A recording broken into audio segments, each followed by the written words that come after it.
Assalamualaikum warahmatullahi wabarakatuh. Kembali lagi di channel Portal Dimensi dan tentunya masih bersama saya Kang Slamet di sini.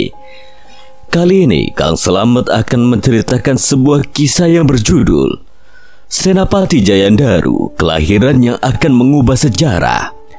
Cerita ini ditulis oleh Ristori, dan sebelum kita masuk ke ceritanya, buat kalian yang belum subscribe channel ini, tekan tombol subscribe-nya dan tekan tombol notifikasinya agar kalian tidak ketinggalan cerita terbaru dari Portal Dimensi. Gak usah berlama-lama lagi, langsung saja kita masuk ceritanya. Senapati Jayandaru, kelahiran yang akan mengubah sejarah.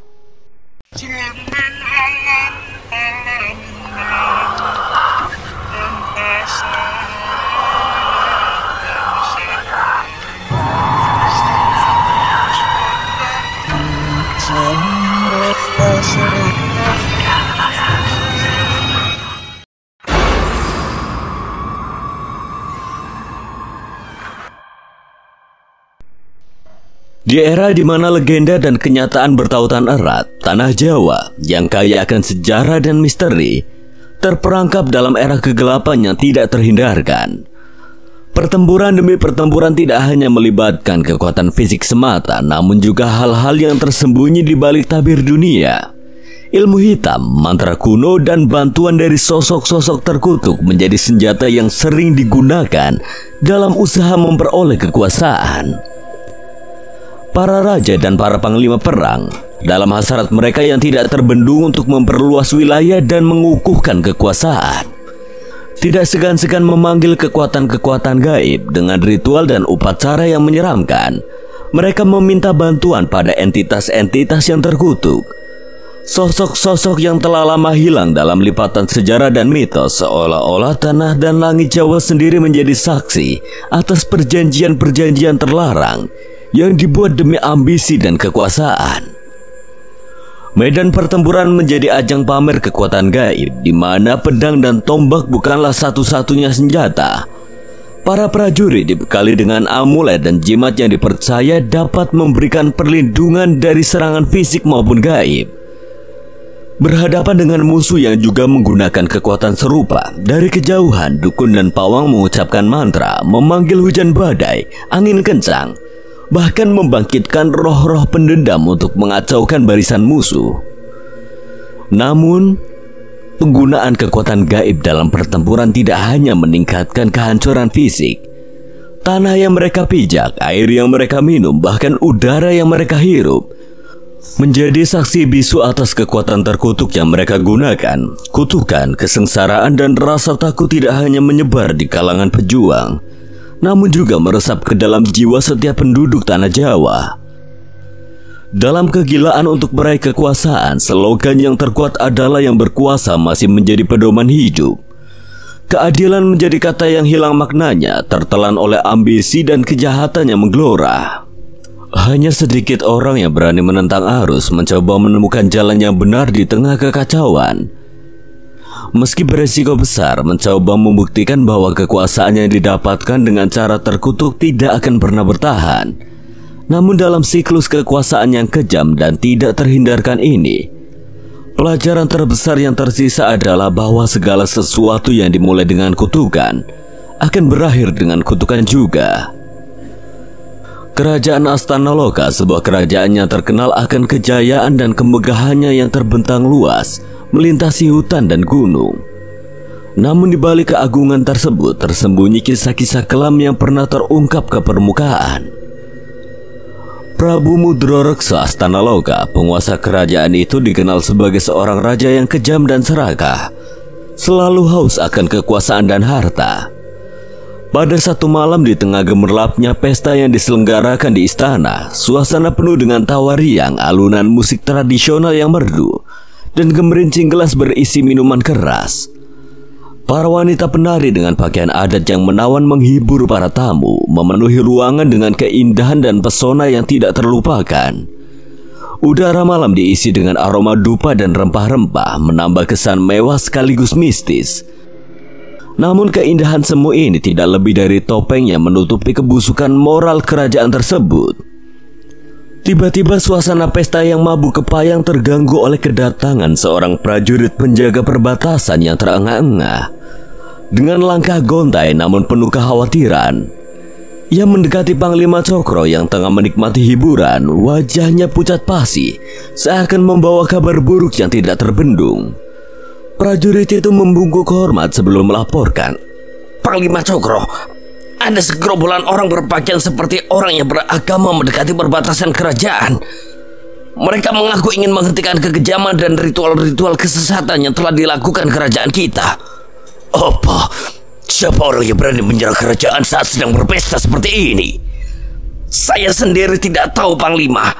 Ingon-ingon yang berjaga di hutan perbatasan bahkan sudah menghilang entah kemana. Sepertinya orang tersebut bukanlah orang sembarangan. Kurang ajar. Siapkan prajurit dan ingon-ingon menuju perbatasan. Aku akan melapor pada Prabu.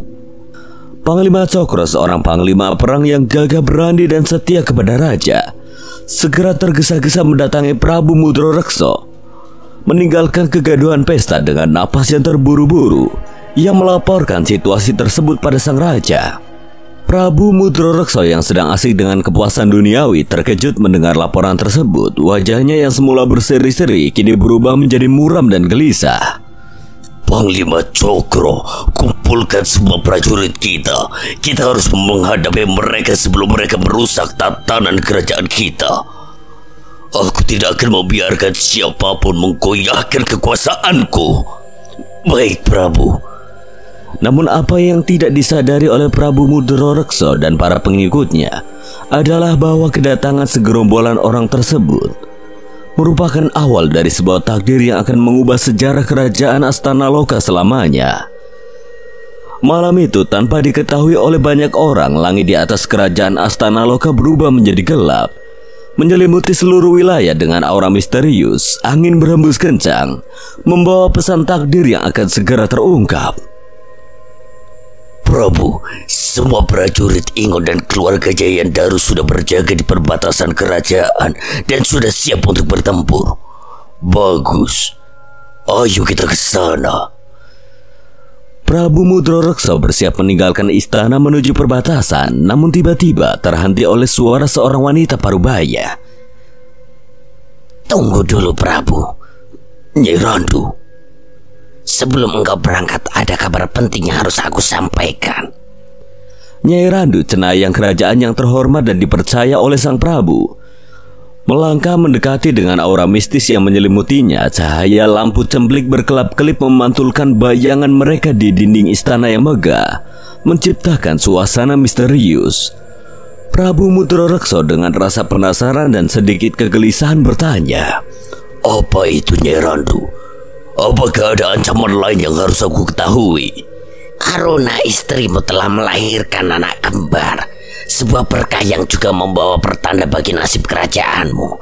"Apa? Bagaimana bisa? Apa maksud perkataanmu itu?"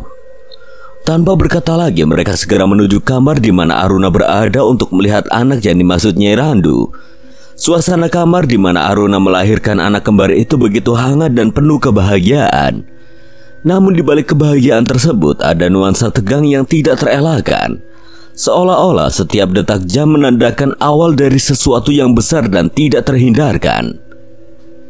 Pada saat itu juga Nyai Randu dengan wajah yang serius mengatakan kalau dirinya mendapatkan wangsit yang mengerikan. "Kerajaan Astana Loka akan hancur.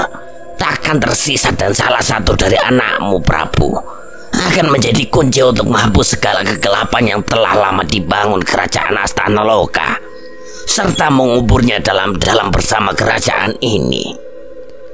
Selama ini jika Nyai Randu mendapatkan wangsit, ramalan itu tidak pernah salah. Prabu Mudro Rekso dengan raut wajah yang berubah pucat bertanya dengan suara yang gemetar, "Apa solusinya, Nyai Randu?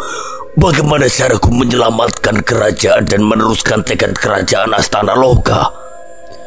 Nyai Randu dengan suara yang tetap tenang namun membawa beban berat menjawab, "Satu-satunya cara agar tekad kerajaan Astana Loka terus ada adalah berharap dari salah satu anakmu untuk memastikan salah satu dari mereka bisa meneruskan tekad Astana Loka. Engkau harus membuang satu anak dan menitipkan anakmu yang satunya pada kerajaan Segoro Gede. Prabu Mudrorekso terperangah dengan saran yang tidak pernah terpikirkan sebelumnya, bertanya lagi dengan suara yang tercekat. Apakah tidak ada cara lain lagi? Ini adalah satu-satunya cara, Prabu. Pilihannya memang berat, namun harus segera mengambil tindakan itu untuk menyelamatkan apa yang tersisa dari kerajaan Astana Loka. Di sela perbincangan Prabu dan Nyi Randu, Aruna yang mendengar percakapan mereka seketika menoleh ke arah mereka. Tidak, Prabu. Aku tidak mau anakmu dibuang ataupun dititipkan pada kerajaan Segoro Gede. Anak masih bisa kau dapatkan dari banyak wanita, Prabu. Tapi kerajaan tidak akan bisa kau bangun lagi jika tidak ada yang meneruskannya. Dalam kegelapan malam yang pekat, Prabu Mudrorekso mengambil keputusannya akan mengubah segalanya.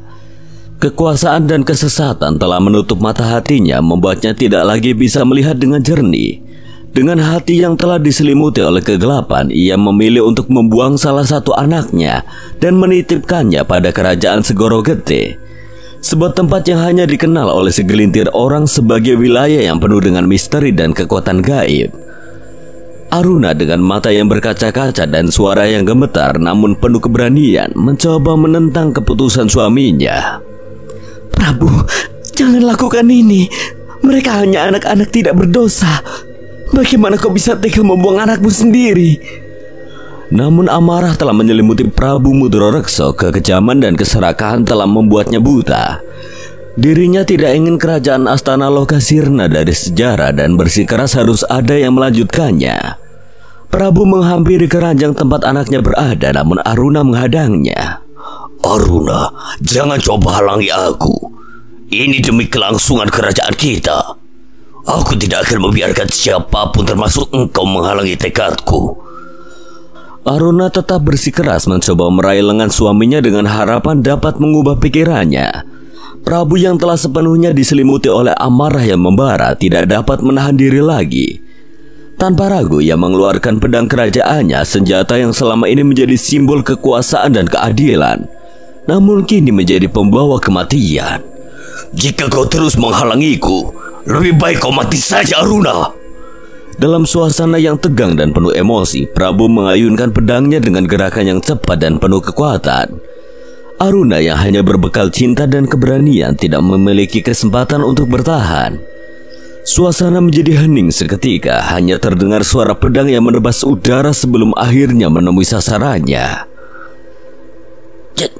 Jangan bawa anakku. Aruna terjatuh ke lantai, matanya yang masih terbuka lebar menatap langit-langit ruangan tanpa benar-benar melihat. Cairan merah membasahi lantai istana, membentuk kenangan yang semakin lebar. Nafasnya perlahan melemah dan suara tangisnya yang terakhir menggema dalam kesunyian malam, seolah menjadi saksi atas pengkhianatan dan kekejaman yang telah dilakukan.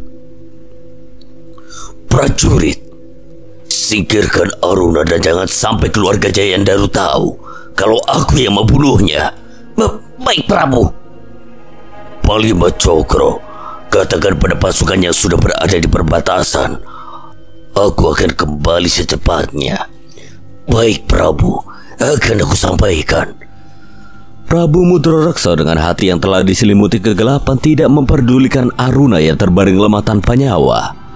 Ia bersama beberapa prajurit yang lain beranjak pergi meninggalkan istana yang kini telah menjadi saksi bisu atas tragedi yang mengoyak hati.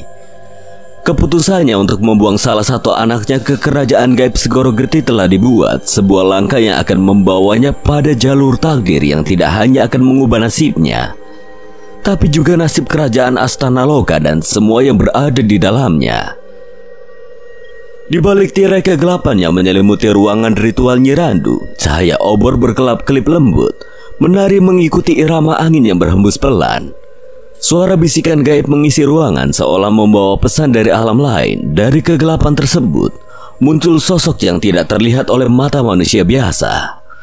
Entitas gaib yang selama ini bersembunyi di balik bayang-bayang Prabu Mudrorekso. Dia adalah biang dari segala kerusakan dan kegelapan yang melanda kerajaan Astana Loka. Nyi Randu segera menunduk sembari menangkupkan kedua tangannya pada sosok tersebut. Sudahkah rencanamu berjalan, Nyi Randu? Apakah Prabu telah melakukan seperti yang aku inginkan? Sudah, Tuan. Prabu Mudroreksa telah melakukan apa yang Tuan inginkan.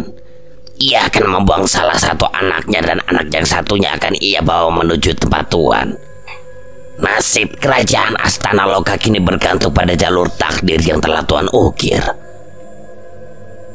Sosok tersebut tertawa pelan, sebuah suara yang dingin dan menggema di ruang tersebut. Bagus, Nyi Randu. Berarti anak yang ditakdirkan sudah berakhir. Dan aku akan mendapatkan wadah baru. Sementara itu, ketika malam semakin dalam, Prabu Mudroreksa menaiki kuda menembus keheningan yang pekat. Langkah kuda itu terdengar berat melintasi tanah lembab, menggema dalam kesunyian hutan yang menyimpan 1001 misteri.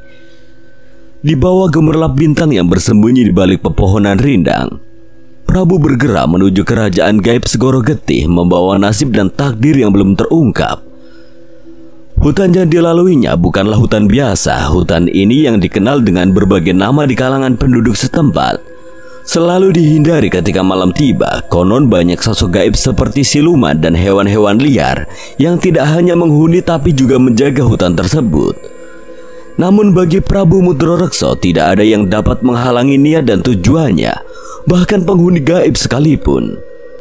Dengan pandangan yang tajam, Prabu Mudroreksa memperhatikan sekeliling.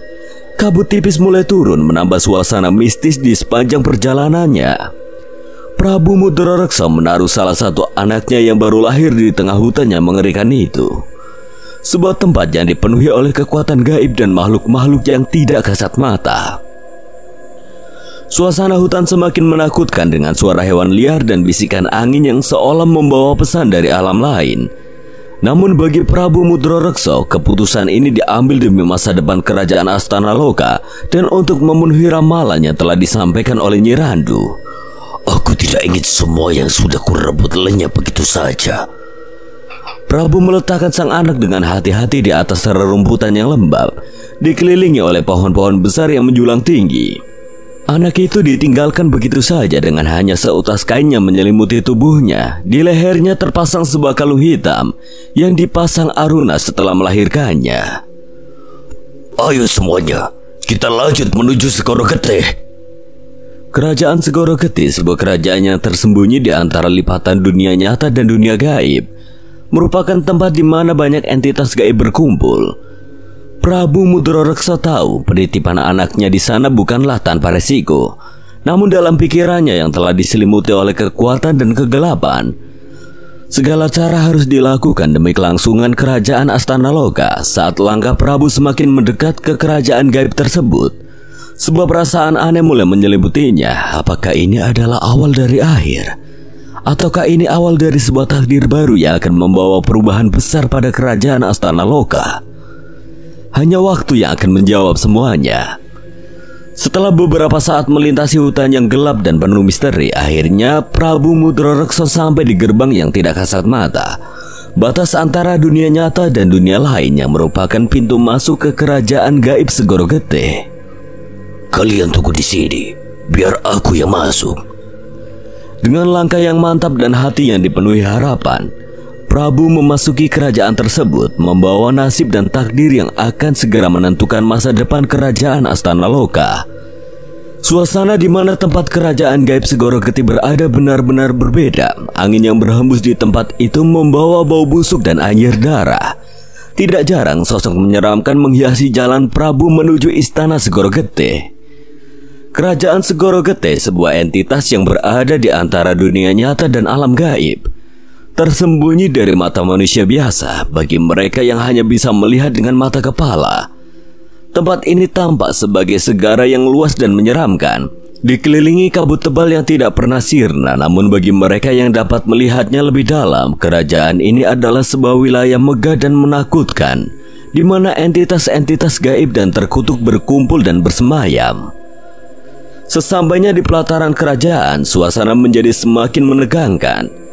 Prabu Mudroreksa disambut oleh 4 panglima penjaga gerbang. Sosok-sosok terkutuk dengan wajah dan aura yang menyeramkan. Mereka bukan lagi manusia biasa, tetapi telah berubah menjadi wujud lain karena ikatan dengan kekuatan gelap yang mereka pilih. Masing-masing memiliki keunikan dan kekuatan yang mengerikan. Sepertinya kita kedatangan tamu istimewa, ucap Kolo Geni, sosok yang dikenal dengan penguasaan ilmu api. Tubuhnya tertutup api hitam yang kelam, mata yang menyala seperti bara api menandakan ia siap menghanguskan apa saja yang menghalangi jalannya. Prabu Astanaloka, ada apa gerangan yang bisa membuat seorang raja datang ke sini? Tanya Surogandru, sosok dari ras raksasa atau buto dengan tubuh yang besar dan kekar. Kulitnya tebal seperti batu dan kekuatannya tiada tara. Apa kau membutuhkan bantuan kami lagi? Mahesa Kolo, pemimpin dari siluman penganut ilmu hitam, tubuhnya langsing dan lincah, dengan mata yang tajam dan penuh misteri. Sudah lebih dari 10 tahun lalu kita bekerja sama. Prabu, apakah Anda datang dengan sebuah permintaan? Atau Anda datang untuk memberikan kami sebuah hadiah? Sambung Nyai Lawe Durganala, penyebab kutukan melalui pesonanya. Kecantikannya memikat, namun di balik itu ia memiliki kemampuan untuk menjerumuskan siapa saja ke dalam kutukan yang tidak terelakkan. Suaranya merdu, namun setiap lantunan katanya adalah racun yang mematikan.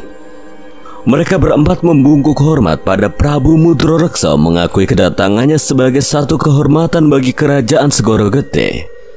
Meskipun demikian, aura mereka tetap memancarkan ketidaknyamanan dan kewaspadaan, mengingatkan pada bahaya yang akan terus mengintai di kerajaan ini.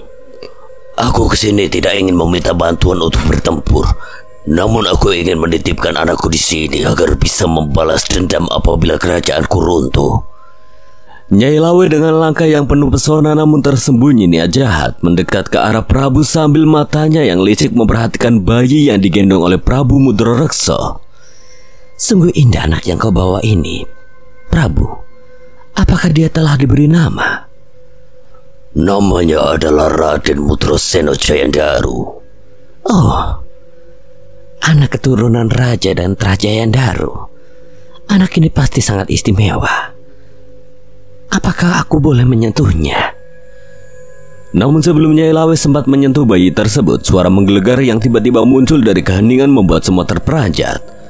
Suara itu penuh dengan kekuatan gaib, mengisi seluruh penjuru kerajaan tanpa wujud yang bisa dilihat. Seketika itu juga Nyai Lawe dan para panglima lainnya membungkuk, tanda hormat pada kekuatan yang jauh lebih besar. Jangan berani kau menyentuh anak itu. Dia bukan sebarang bayi. Dia adalah tamu istimewa kita. Baik Romo, maafkan saya. Ada apa kau datang ke sini, Rekso? Dalam suasana yang tegang, Prabu Mudroreksa pun mulai menjelaskan maksud kedatangannya berbicara dengan suara tanpa wujud tersebut. Aku datang ke sini bukan tanpa alasan. Menurut ramalan kerajaanku, Astanaloka berada di ambang kehancuran. Dan tujuanku ingin menitipkan anakku padamu agar kelak bisa meneruskan kerajaan Astanaloka serta membalaskan dendamku pada orang-orang yang berani melawanku. Suara tersebut mendengarkan dengan seksama, sejenak sunyi sebelum akhirnya menjawab. Prabu Mudroreksa, tindakanmu ini akan mengubah banyak hal. Tidak hanya untuk Astanaloka, tapi juga Segoro Gede. Kami akan menerima anakmu, mengasuhnya dalam kegelapan, dan menggemblengnya menjadi seseorang yang kuat. Namun ingat, segala tindakan memiliki konsekuensi. Anak ini akan tumbuh menjadi sosok yang bahkan mungkin tidak akan kau kenali lagi. Dengan perjanjian itu, sebuah takdir baru dimulai tidak hanya bagi kerajaan Astanaloka, tapi juga bagi kerajaan Segoro Gede. Anak Prabu yang kini berada di tangan mereka adalah kunci dari masa depan yang penuh misteri. Setelah menitipkan anaknya di Segoro Gede, Prabu Mudroreksa kembali ke kerajaannya dengan perasaan yang teguh dan tidak tergoyahkan. Dia adalah seorang raja yang sejak awal telah memilih jalan kegelapan sebagai sarana untuk memperkuat kekuasaannya dan memastikan dominasinya atas musuh-musuhnya. Langkah-langkahnya kembali ke Astana Loka dipenuhi dengan kepastian bahwa apa yang telah dia lakukan adalah untuk kebesaran dan keberlangsungan kerajaannya. Di ruangan tersembunyi kerajaan Segoro Gede, keempat panglima penjaga gerbang, Kolo Geni, Suro Gandru, Mahesa Kolo, dan Nyai Lawe Durganala membawa anak Prabu ke sebuah ruangan sakral. Mereka meletakkan anak itu di atas altar yang dihiasi dengan obor dan ukiran aksara Jawa yang misterius. Simbol-simbol yang menunjukkan kekuatan gaib dan kegelapan. Cahaya obor menari-nari, menciptakan bayangan yang seolah hidup di dinding-dinding batu kuno tersebut. Keempat panglima itu kembali membungkuk memberi hormat pada sosok yang berada di balik kegelapan. Sosok yang kuasa dan wibawanya menguasai seluruh kerajaan gaib tersebut. Maaf Romo, mengapa Romo hanya menerimanya tanpa meminta imbalan apapun? Mereka bertanya dengan rasa hormat yang mendalam mengapa pimpinan mereka, entitas yang paling ditakuti di Segoro Gede, mau menerima anak ini. Pimpinan Segoro Gede dengan suara yang dalam dan menggetarkan menjelaskan bahwa anak itu adalah kunci untuk masa depan mereka. Anak ini memiliki darah raja dan Trajayandaru, sebuah kombinasi yang langka dan kuat. Darahnya adalah wadah yang sempurna bagi kekuatan yang aku cari. Dengan mengasuhnya, menggemblengnya dengan ilmu hitam paling dalam, kita tidak hanya akan memberikan kekuatan baru pada anak ini, tetapi juga kepada Segoro Gede. Dia akan menjadi wadah bagi kekuasaan yang akan kita gunakan untuk mengubah tatanan alam. Begitu rupanya. Lalu apa tujuan Romo menyuruh kami berkumpul? Keempat penjaga gerbang Segoro Gede bertanya pada sosok yang bersembunyi dalam kegelapan itu, mencari tahu mengapa mereka dikumpulkan di waktu dan tempat itu. Udara di ruangan tersebut terasa lebih berat, seakan-akan setiap kata yang diucapkan membawa beban dari kekuatan gaib yang tidak terukur. Sosok misterius itu dengan suara yang mendalam dan menggelegar mulai menjelaskan. Ada seorang ulama yang mulai membawa manusia-manusia yang selama ini telah menjebak kita menuju jalan lain. Dia menggunakan kekuatan agama yang dianutnya untuk membuka mata mereka, mengarahkan mereka ke cahaya dan menjauhkan mereka dari kegelapan yang selama ini telah memberi kita kekuatan. Lalu apa yang harus kami lakukan, Romo? Kegelapan di ruangan itu seakan menjadi lebih pekat, mencerminkan amarah dan kekhawatiran yang dirasakan oleh pemimpin mereka. Tugas kalian adalah pergi ke alam manusia dan memastikan bahwa kegelapan tetap ada di hati mereka. Kalian harus menebar ketakutan, keraguan, dan keputusasaan untuk mereka kembali menyembah kita agar kekuatan kita tidak pernah surut. Keempat demi terkutuk itu, Kolo Geni, Suro Gandru, Mahesa Kolo, dan Nyai Lawe Durganala mendengarkan dengan perhatian penuh, mengerti bahwa tugas ini bukanlah tugas yang ringan. Mereka adalah penjaga gerbang Segoro Gede, sosok-sosok yang telah lama memanipulasi kegelapan untuk keuntungan mereka.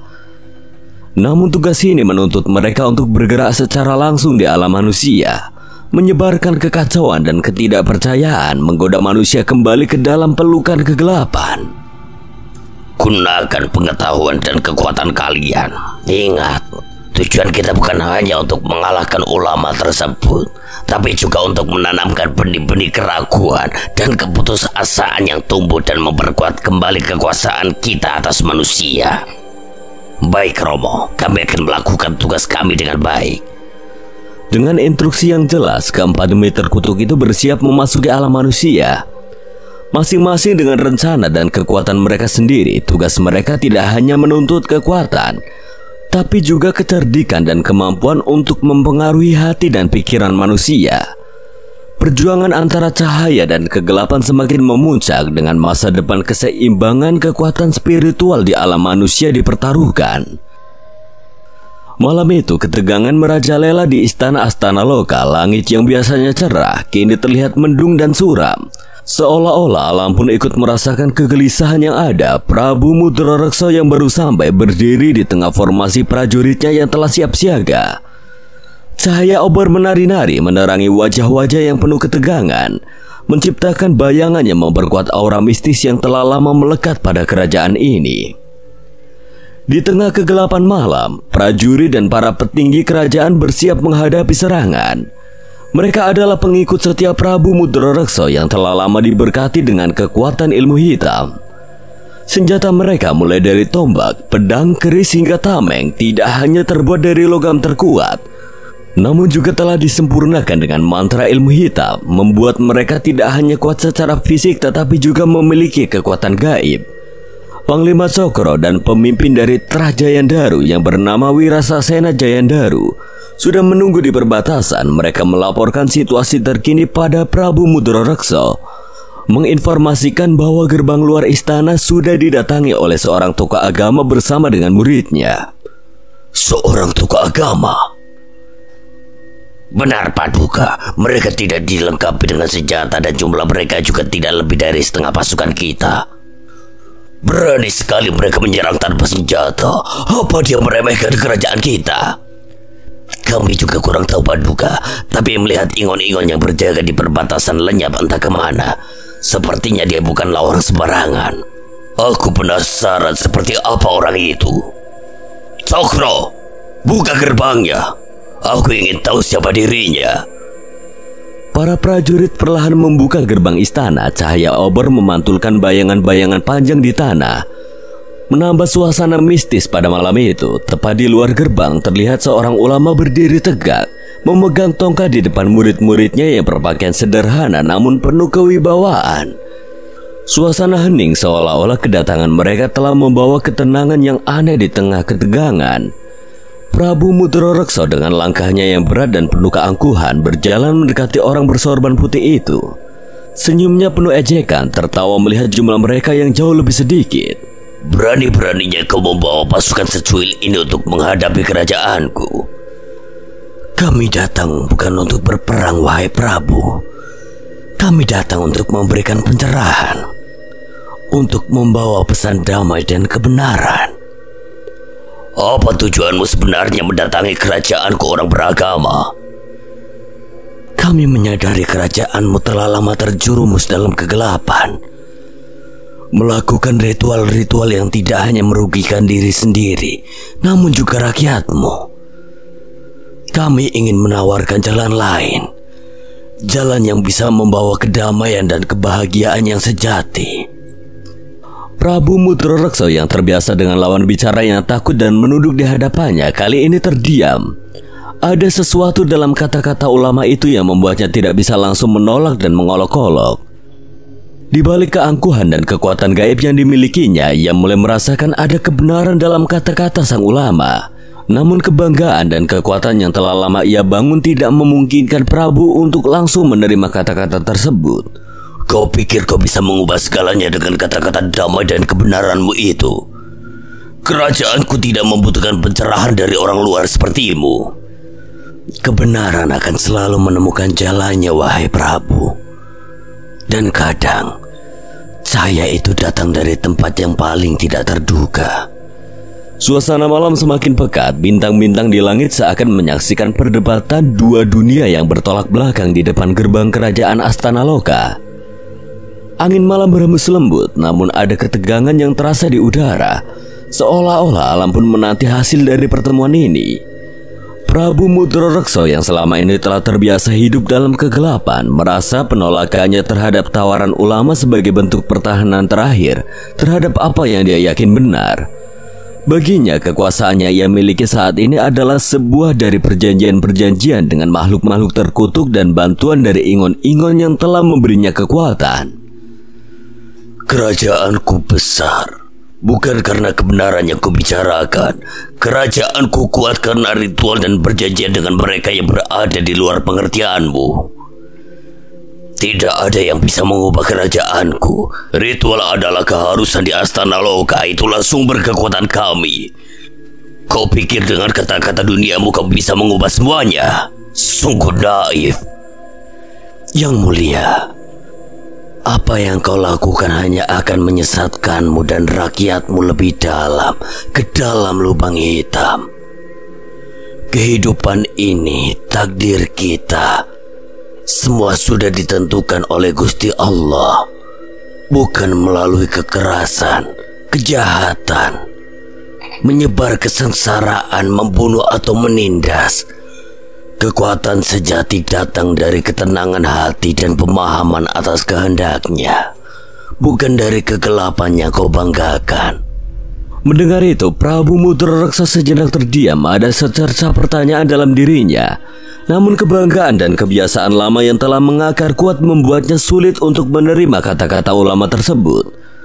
Namun di tempat yang paling dalam dari hatinya ada keraguan yang mulai tumbuh, meskipun dia belum siap untuk mengakui atau menghadapinya. Namun Prabu dengan cepat mengusir keraguan itu dari pikirannya. Cukup, aku tidak membutuhkan nasihatmu. Kerajaanku akan tetap berdiri kuat dengan ataupun tanpa nasihatmu itu. Semua kenikmatan dunia hanya sementara, terutama bagi yang menggunakan jalan kegelapan. Akhirnya hanya kehancurannya menanti. Segala kenikmatan yang kudapatkan sekarang ini adalah hasil dari ritual yang kulakukan. Aku meraih segalanya dari yang lemah dan menegakkan kekuasaanku di atas mereka. Hanya dengan itulah semua orang akan tunduk pada kerajaanku. Ingatlah Prabu, bahwa segala sesuatu yang kau peroleh dengan cara menyimpang dari jalan kebenaran tidak akan membawa keberkahan, kehormatan dan kebahagiaan sejati. Dan kebahagiaan sejati hanya dapat diperoleh melalui ridho Gusti Allah. Tobatlah dan kembalilah padanya sebelum terlambat. Apa yang kau maksud dapatkan dari jalan kebenaran yang kau maksud itu? Kau bahkan tidak memiliki prajurit sebanyak prajuritku. Sejak awal aku tidak memiliki prajurit, tapi aku punya Gusti Allah yang selalu mempertemukanku dengan orang-orang yang ingin mengubah hidupnya menjadi lebih baik lagi melalui jalan yang benar. Ngomong kosong, di mana buktinya? Segala yang aku miliki adalah hasil dari kekuatan dan keputusan diriku sendiri, bukanlah anugerah dari entitas yang tidak terbukti keberadaannya. Bukti akan terlihat di akhirat nanti, wahai Prabu. Namun Gusti Allah memberikan jaminan bagi mereka yang berbuat baik dan taat kepadanya. Kenikmatan dunia hanyalah sebagian kecil dari apa yang telah disiapkannya untuk hambanya yang beriman. Tobatlah wahai Prabu sebelum kesempatan itu sirna. Suasana di depan gerbang istana terasa tegang, dipicu oleh perbedaan keyakinan dan pandangan hidup antara Prabu yang berpegang teguh pada kekuasaan dunia dan pria bersorban yang ingin membimbingnya ke jalan yang benar. Prabu dengan keangkuhannya merasa yakin bahwa kegelapan yang dipilihnya adalah sumber kekuatan yang sesungguhnya. Sementara pria bersorban dengan ketenangannya yang membuka mata Prabu terhadap jalan yang sesungguhnya membawa kebahagiaan. Para prajurit dan murid pria bersorban hanya bisa menyaksikan perbincangan mereka. Meski jumlah murid orang itu hanya 30 orang, namun tidak ada rasa takut sama sekali yang terukir di wajah mereka. Padahal prajurit dari Trahjayandaru yang bersatu jumlahnya jauh berbeda dengan mereka. Wahai Prabu, sadarlah bahwa engkau hanya dimanfaatkan untuk melakukan ritual-ritual kesesatan yang sebenarnya adalah tipu daya dari setan-setan terkutuk. Mereka menggunakanmu untuk memperluas pengaruh kegelapan dan menyebarkan penderitaan pada banyak orang. Cukup. Tidak usah basa-basi mengenai kebenaran yang kau katakan itu. Aku akan tetap berpegang teguh pada apa yang sudah aku lakukan. Sebaiknya kau pergi sebelum aku menghabisi kalian semua. Tidak, Prabu. Aku tidak akan pergi sampai kalian berhenti melakukan ritual kesesatan yang menjadikan seseorang sebagai tumbal. Memangnya apa yang kau bisa lakukan dengan jumlah pasukanmu yang sedikit itu? Pria bersorban itu dengan suara yang tetap tenang dan penuh keyakinan menjawab tantangan Prabu. Mereka bukan pasukanku, Prabu. Mereka adalah orang-orang yang memilih untuk mengikuti jalan yang benar bersamaku. Jalan yang jauh dari kekerasan dan kegelapan. Lalu apa yang kau inginkan jika kau tidak datang untuk berperang? Aku ingin bertarung 1 lawan 1 denganmu, Prabu. Dengan perjanjian jika aku menang, seluruh kerajaanmu akan meninggalkan ritual yang selama ini sudah dilakukan dan berpaling jauh dari kegelapan. Mendengar itu, Prabu Mudra-reksa tertawa, tapi ada sedikit keraguan di dalam hatinya. Namun keangkuhannya segera mengambil alih. Baiklah, akan aku terima tantanganmu. Aku ingin melihat apa yang bisa dilakukan oleh orang sepertimu. Aku akan menunggumu di lembah timur seorang diri. Pria bersorban itu bersama dengan murid-muridnya berjalan meninggalkan istana Astanaloka, menembus kegelapan malam menuju lembah timur. Langkah mereka tegap, penuh dengan ketenangan dan kepercayaan diri yang lahir dari kebenaran yang mereka pegang. Mereka tidak berbicara banyak, namun aura ketenangan dan kedamaian yang mereka pancarkan cukup untuk membuat siapapun yang melihatnya merasa terpukau. Sementara itu, Prabu Mudra-reksa kembali ke dalam istananya. Langkahnya berat, pikirannya dipenuhi dengan pertanyaan dan keraguan di dalam istana. Wirasena dan Panglima Cokro sudah menunggu, wajah mereka penuh kecemasan. Mereka mendekati Prabu, ekspresi mereka menunjukkan kekhawatiran yang mendalam. Wahai Prabu, maaf, apakah Paduka yakin akan bertarung 1 lawan 1 dengan orang tersebut? Apakah tidak lebih baik kita kirim pasukan? Untuk kalian meragukanku?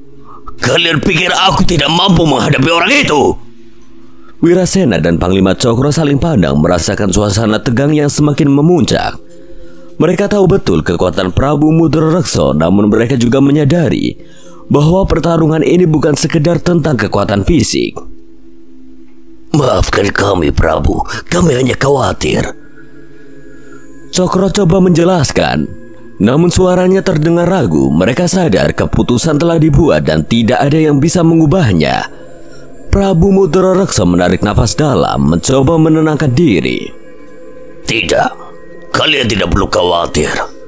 Aku akan membuktikan bahwa aku adalah pemimpin yang sejati, dan tidak akan ada kekuatan di dunia ini yang dapat mengalahkanku, termasuk kekuatan kebenaran si ulama itu. Malam itu, istana Astanaloka dipenuhi dengan suasana yang tegang. Prabu Mudra-reksa menghabiskan malamnya dengan mempersiapkan diri, mempertajam keterampilan bela dirinya dan menyiapkan strategi. Di hati kecilnya mungkin ada sedikit keraguan, namun dia terlalu bangga untuk mengakui itu pada siapapun, bahkan kepada dirinya sendiri. Di sisi lain, pria bersorban terus melangkah menuju lembah timur, tempat pertarungannya dengan Prabu akan terlaksana. Tasbih di tangannya terus berputar, setiap butirnya diputar dengan doa yang tulus, mohon perlindungan dan kekuatan dari Yang Maha Kuasa. Di tengah perjalanan, ketenangan malam tiba-tiba terpecah oleh suara tangisan seorang bayi. Instingnya sebagai seorang ulama yang selalu ingin menolong langsung memandunya untuk segera menghampiri sumber suara tersebut. Di tengah kegelapan, ia menemukan sebuah pemandangan yang tidak biasa. Seorang bayi laki-laki tergeletak di tanah, sedang dijaga oleh seekor harimau putih dan harimau hitam. Yang lebih mengherankan lagi, sekeliling mereka banyak sosok siluman yang mengitari, seolah-olah ingin mengambil bayi tersebut. Dari pengawalan harimau-harimau itu, anehnya kedua harimau itu berdiri tegak, matanya tajam mengawasi siluman-siluman itu. Namun mereka tidak menyerang, seolah-olah mereka hanya berfokus untuk melindungi bayi tersebut. Pria bersorban segera mendekatinya dan tanpa rasa takut ia mulai melantunkan doa. Suaranya yang tenang namun penuh kekuatan menggema di tengah keheningan malam. Doa yang dibacakannya itu seperti memiliki kekuatan tersendiri, membuat para siluman yang mengincar bayi itu langsung terpental ke belakang. Seakan-akan mereka merasakan kepanasan dan tidak tahan dengan kekuatan doa tersebut. Setelah para siluman itu pergi, kedua harimau yang menjaga bayi itu menatap tajam ke arah pria bersorban. Ada sesaat ketegangan di udara, namun setelah itu kedua harimau itu menundukkan kepala mereka ke arah pria bersorban, seolah-olah mereka sadar dengan siapa mereka berhadapan dan mengakui kekuatan serta kemuliaannya. Pria bersorban itu mendekati bayi tersebut, mengangkatnya pelan dan memeluknya dalam dekapan hangat. Bayi itu yang sebelumnya menangis kini terdiam, seolah-olah merasa aman dalam dekapan pria tersebut. Pertolongannya Maha Kuasa sering datang dalam bentuk yang tidak terduga. Kalian berdua telah menjalankan tugas mulia dengan baik. Baiklah, aku yang melanjutkan menjaga anak ini. Pria bersorban itu membawa anak bayi itu ke tempat murid-muridnya berada, lalu menitipkannya terlebih dahulu pada mereka.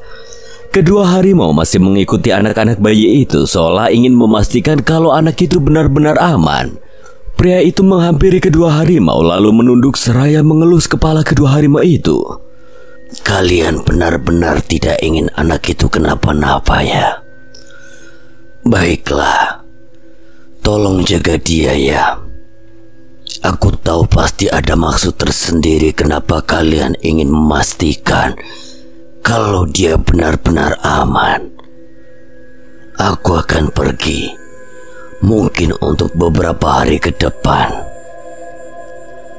Setelah menyerahkan bayi yang ditemukan pada murid-muridnya, pria bersorban itu melanjutkan perjalanannya menuju lembah timur, tempat di mana pertarungan dengan Prabu Mudarareksa akan terlaksana. Langkah pria bersorban itu tetap tenang dan penuh keyakinan meskipun dihadapkan pada tantangan yang mungkin akan mengubah jalannya sejarah kerajaan Astana Loka. Tasbih di tangannya terus berputar, lantunan doa mengalun lembut menembus keheningan malam yang hanya diterangi oleh sinar rembulan. Dia tiba di tengah tanah lapang yang dikelilingi oleh lembah yang gelap. Di sini dia berdiri sendirian menatap bulan sambil terus memutar tasbih dan berzikir menunggu kedatangan Prabu Mudarareksa. Kesunyian malam hanya sesekali dipecah oleh desau angin yang membawa pesan-pesan tidak terlihat. Sementara itu, di istana kerajaan Astana Loka, Prabu Mudarareksa bersiap untuk berangkat menuju tempat perjanjian. Kerajaan yang biasanya dipenuhi dengan kebisingan dan aktivitas, malam itu terasa berbeda. Ada ketegangan yang menggantung di udara, seakan-akan takdir kerajaan itu sedang berada di ujung tanduk. Ketika Prabu sudah siap dengan persiapannya ia lakukan, tiba-tiba seseorang dari Trah Jayandaru berlari tergesa-gesa menuju Wirasasena. Romo, Aruna Romo. Ada apa dengan Aruna? Kenapa kau terlihat panik seperti itu? Di sela perbincangan mereka, Prabu saling pandang dengan Panglima Cokro, entah apa yang sedang mereka perbincangkan. Siapa yang berani melakukannya pada anakku? Orang yang membawa kabar dengan suara yang bergetar menjawab pelan. Itu Prabu Reksa, Romo. Kejutan dan amarah bergemuruh di wajah Wirasasena. Ia menoleh tajam ke arah Prabu Mudarareksa, matanya menyalakan api kemarahan. Bagaimana bisa kau melakukan ini? Ini adalah cara kerajaan menyelesaikan masalahnya, Wirasasena. Kau terlalu naif. Sebelum Wirasasena sempat memprotes pengkhianatan yang baru saja dia dengar, pedang Prabu Mudarareksa telah menembus dada Wirasasena dengan gerakan yang cepat dan tegas. Aku sudah tidak membutuhkan keluargamu, Sasena. Kau kurang ajar kau, Prabu. Orang yang membawa kabar itu mencoba melarikan diri, namun segera dihentikan oleh tombak Panglima Cokro yang menembus tubuhnya. Tidak ada tempat untuk pengkhianat. Suasana di dalam ruangan menjadi sunyi, udara terasa begitu berat dan penuh dengan ketegangan. Setiap orang dalam ruangan itu terpaku, beberapa dengan mata terbelalak dan penuh ketakutan, yang lain dengan mulut terbuka tanpa suara. Amarah, ketakutan, dan pengkhianatan melukis suasana istana. Di tengah lantai istana, dua tubuh tergeletak tidak bernyawa, sementara darah yang membasahi lantai menjadi saksi bisu atas tragedi yang baru saja terjadi. Cokro, habisi semua Trah Jayandaru. Mereka akan menjadi penalu di kerajaan ini. Baik, Paduka. Di bawah perintah Prabu, Panglima Cokro dengan cepat memerintahkan pasukan kerajaan menyiapkan mereka untuk misi berbahaya yang belum pernah terjadi sebelumnya. Menghabisi seluruh keluarga Trah Jayandaru yang tersisa. Langkah kaki prajurit berat memenuhi istana, menciptakan suasana yang penuh dengan ketegangan dan ketakutan. Mata mereka yang tajam dan tekad yang kuat terlihat jelas, meskipun di dalam hati masing-masing terdapat kegundahan dan keraguan atas perintah yang harus mereka laksanakan.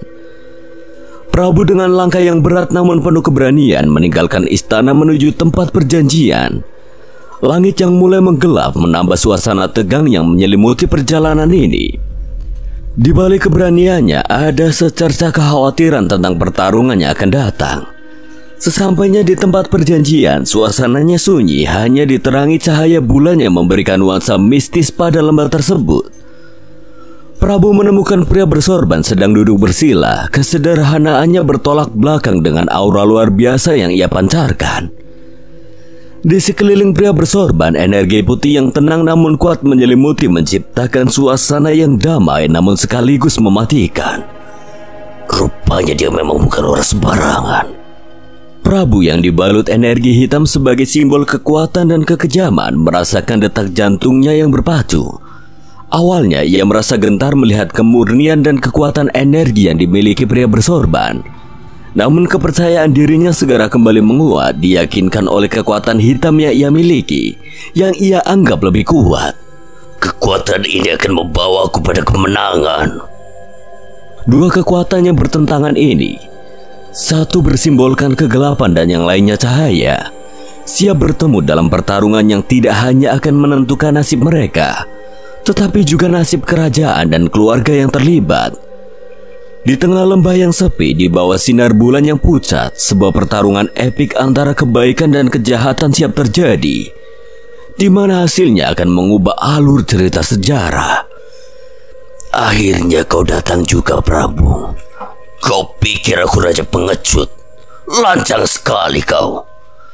Saat mereka berdiri berhadapan di tengah lembah yang sunyi, hanya ditemani cahaya rembulan yang temaram, suasana menjadi semakin tegang. Prabu dengan wajah yang keras memulai perbincangan. Kau tahu mengapa kita di sini, bukan? Dengan nada yang tegas memotong keheningan malam, pria bersorban itu menjawab dengan tenang. Aku tahu. Ini tentang perjanjian yang harus dipenuhi dan keadilan yang harus ditegakkan. Tidak ada keadilan di dunia ini, hanya kekuasaan. Dan kekuasaanku yang akan menentukan segalanya malam ini. Kekuasaan tanpa kebijaksanaan hanyalah tirani, Prabu. Dan tirani tidak akan bertahan lama. Cukup bicaranya, saatnya kita bertarung. Dengan cepat Prabu melancarkan serangan pertama, menggerakkan tubuhnya dengan kecepatan dan keakuratan yang telah dia asah selama bertahun-tahun. Pria bersorban itu dengan gerakan yang hampir tidak terlihat, menghindari setiap serangannya, membalas dengan serangan-serangan yang balik terukur. Pertarungan mereka adalah tarian maut, setiap gerakan penuh dengan kekuatan dan keindahan. Prabu menyerang dengan pukulan dan tendangan yang keras, namun pria bersorban itu mampu menangkis dan menghindar dengan gerakan yang elegan. Udara sekitar mereka bergetar dengan kekuatan ilmu bela diri yang mereka keluarkan, membuat tanah di bawah kaki mereka bergemuruh. Dalam satu momen yang menentukan, telapak tangan pria bersorban itu berhasil menyerang dada Prabu dengan kekuatan yang besar, menyebabkan cairan merah muncul dari ujung bibir Prabu. Namun Prabu tidak menyerah begitu saja. Dengan sisa kekuatannya ia miliki, melancarkan tendangan terkuat yang meskipun berhasil ditangkis oleh pria bersorban, namun membuatnya terhuyung beberapa langkah ke belakang. Keduanya kembali bersiap, napas mereka memburu, namun mata mereka tetap fokus pada satu sama lain. Pertarungan ini belum berakhir dan kedua pejuang itu tahu bahwa mereka harus mengeluarkan seluruh kemampuan mereka jika ingin keluar sebagai pemenang. Hari demi hari berlalu, pertarungan mereka mencapai puncaknya setelah 3 hari bertarung tanpa henti. Kedua pejuang meski lelah terus menunjukkan kegigihan dan kekuatan yang luar biasa. Pada hari ketiga, saat senja mulai menutupi lembah dengan semburat jingga, Prabu Mudroreksa memutuskan untuk menggunakan ilmu batin terkuatnya. Sebuah keputusannya beresiko karena harus mengorbankan jiwanya sendiri. Tidak ada pilihan lain. Ajian Triwikarma akan mengakhiri pertarungan ini. Aku tidak sudi apabila harus dikalahkan olehnya.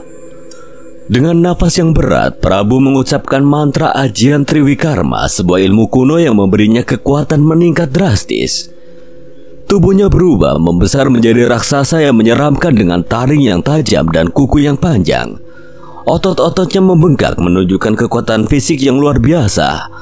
Dan aura kegelapan menyelimutinya, menciptakan aura yang mencekam di sekitarnya. Sekarang rasakan kekuatan terbesar yang pernah ada. Namun pria bersorban itu tidak gentar sedikit pun dengan ketenangan yang telah menjadi ciri khasnya sepanjang pertarungan. Dia mengangkat kedua tangannya sejajar dengan dada, matanya tertutup, dan mulai membacakan sebuah doa dengan suara yang tenang namun penuh dengan kekuatan. Dari cahaya kita datang, dan ke dalam cahaya kita akan kembali. Rantai yang mengikat bukanlah penghukuman, melainkan pembebasan dari kegelapan. Tiba-tiba dari dalam tanah di mana mereka berdiri muncul rantai besar yang bercahaya, bersinar dengan cahaya putih yang menyilaukan. Rantai tersebut meliuk-liuk seperti hidup dan dengan gerakan yang cepat ia melilit tubuh Prabu yang telah berubah menjadi raksasa. Setiap usaha Prabu untuk melepaskan dirinya hanya membuat rantai tersebut semakin erat mengikat. Seolah-olah kekuatannya bertambah setiap kali Prabu berusaha melawan. Apa ini? Lepaskan aku! Tidak ada kegelapan yang tidak bisa ditembus cahaya. Rantai ini bukan hanya untuk menghentikanmu, tetapi juga untuk menunjukkan padamu bahwa kekuatan sejati ada dalam ketenangan dan cahaya batin. Pertarungan fisik mereka mungkin terlihat seimbang, namun dalam pertarungan batin jelas siapa yang memiliki kekuatan yang lebih besar. Pertarungan ini tidak hanya tentang kemenangan, tetapi juga tentang pemahaman dan pencerahan. Entah apa yang terjadi pada Prabu Mudrorekso setelah itu, namun ketika pria bersorban kembali membawa pedang Prabu Mudrorekso, itu menandakan bahwa dia telah memenangkan pertarungan tersebut. Bersama murid-muridnya, pria bersorban itu berjalan menuju istana kerajaan Astanaloka dengan langkah yang penuh wibawa. Ia menancapkan pedang tersebut di tengah kerajaan, menarik perhatian semua yang hadir. Semua penduduk dan prajurit di kerajaan Astanaloka mendengarkan dengan seksama. Udara di istana yang tadinya tegang kini dipenuhi dengan rasa penasaran dan ketegangan yang berbeda. Dengan suara yang menggema dan penuh kekuatan, pria bersorban itu berkata, "Dengarkanlah penduduk Astanaloka. Hari ini kita menutup lembaran kelam. Tidak ada lagi ritual-ritual yang menyesatkan. Tidak akan ada lagi kekerasan, penindasan, atau pengorbanan sesama makhluk hidup." Para prajurit yang sebelumnya loyal pada Prabu sekarang hanya bisa berdiam diri. Mereka menyadari bahwa dengan kekalahan Prabu, kekuatan yang baru telah muncul. Kekuatan yang tidak hanya berlandaskan pada kekerasan, tapi pada keadilan dan kedamaian. 2 hari ini, kita akan membangun kembali kerajaan ini berdasarkan nilai-nilai kebenaran dan kasih sayang. Kita akan menjadi contoh bagi kerajaan lain, bahwa kekuatan terbesar bukanlah kekuatan yang merusak, tapi kekuatan yang membangun dan melindungi.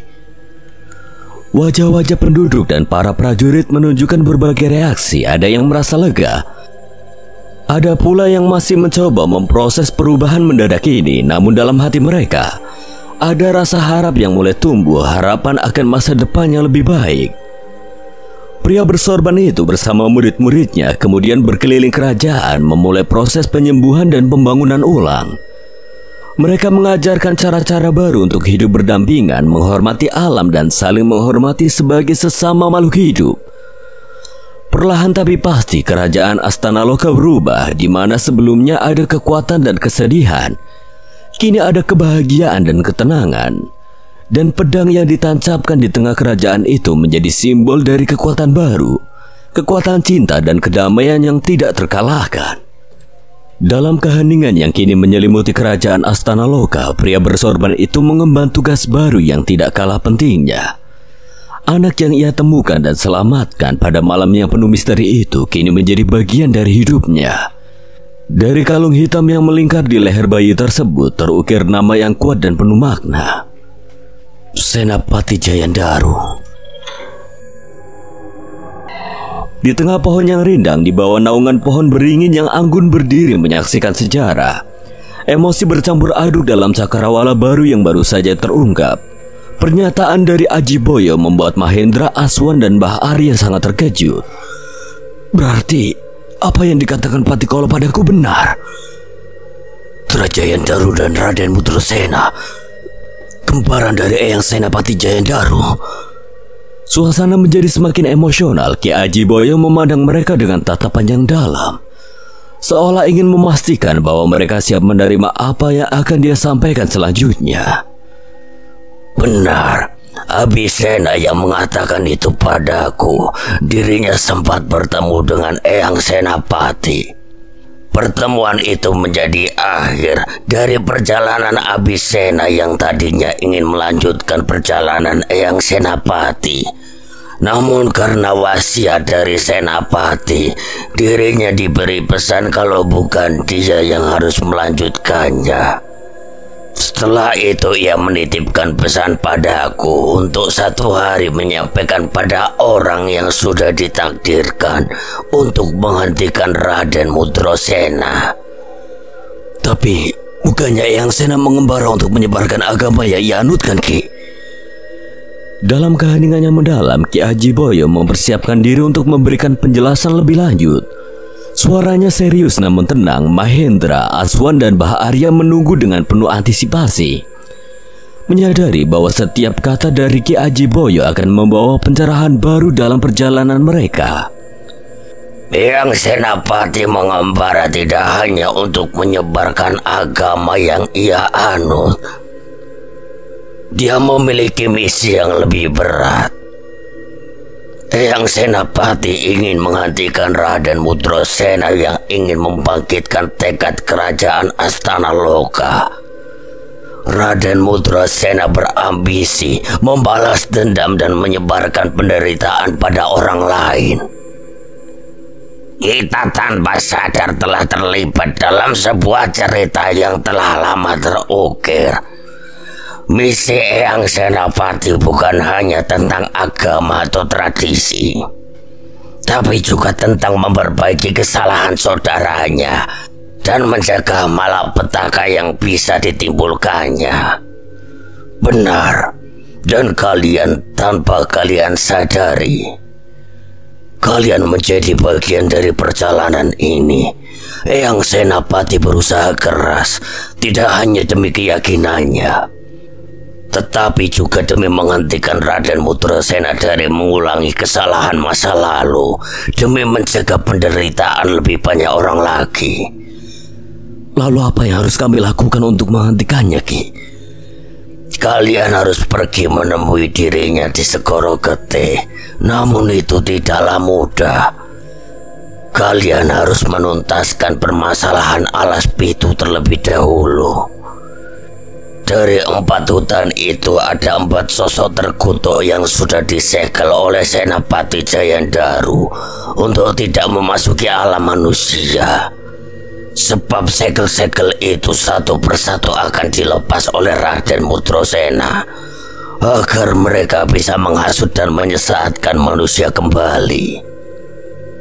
4 sosok terkutuk? Alas Pitu? Ki Haji Boyo menarik nafas panjang seolah mempersiapkan diri untuk memberitahu informasi penting berikutnya. 4 sosok terkutuk itu yang telah lama disegel oleh Senapati Jayandaru adalah Kolo Geni, Surogandru, Mahesa Kolo dan Nyai Lawi Durganala. Mereka adalah makhluk-makhluk kuat yang dulu menyebarkan teror dan kekacauan di antara manusia, sebelum akhirnya dikalahkan dan disegel di Alas Pitu. Jadi kita harus menghadapi mereka satu persatu? Benar, kalian harus menghentikan ke-4 sosok terkutuk tersebut sebelum mereka sepenuhnya terlepas dari segelnya dan kembali menghasut serta menyesatkan umat manusia. Hanya dengan mengalahkan mereka, kalian akan dapat melanjutkan perjalanan untuk berhadapan dengan Raden Mudrasena di Segoro Gede. Itu pasti tidak akan mudah.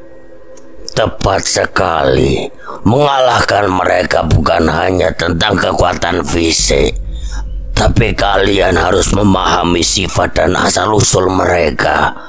Setiap sosok terkutuk memiliki kelemahan dan cerita mereka sendiri. Menggunakan pengetahuan tersebut akan menjadi kunci kemenangan kalian. Kami akan mempersiapkan diri sebaik mungkin. Apapun yang terjadi, kami tidak akan membiarkan Raden Mudrasena dan ke-4 sosok terkutuk itu mengancam keamanan alam ini. Mereka semua berdiri penuh dengan tekad baru. Tugas mereka akan berat, tapi mereka tahu bahwa hanya dengan bersatu dan memanfaatkan kekuatan serta kebijaksanaan mereka bisa berhasil. Ki Haji Boyo memberi mereka restu dan dukungan sebelum mereka memulai persiapan untuk menghadapi tantangan besar yang menanti di Alas Pitu dan akhirnya di Segoro Getih. Di dalam perjalanan menemukan dan memenuhi takdir, Mahendra, Aswan, dan Bah Arya kini menyadari bahwa rintangan dan tantangan yang harus mereka hadapi jauh lebih panjang dan kompleks dari yang pernah mereka bayangkan. Takdir yang terentang di masa depan adalah bukti nyata bahwa keberanian, kebijaksanaan, dan persahabatan akan selalu diuji di tengah badai kehidupan. Perjalanan ini meski penuh dengan ketidakpastian dan misteri yang tidak bisa ditebak, juga menjadi cermin bahwa setiap langkah yang mereka ambil bukan hanya tentang menghalangi kegelapan, tetapi juga tentang menemukan cahaya dalam diri mereka sendiri dan satu sama lain. Dalam menghadapi setiap rintangan, mereka belajar bahwa kekuatan terbesar seringkali ditemukan dalam keteguhan hati untuk tetap berdiri, bahkan ketika segala sesuatu tampak mustahil.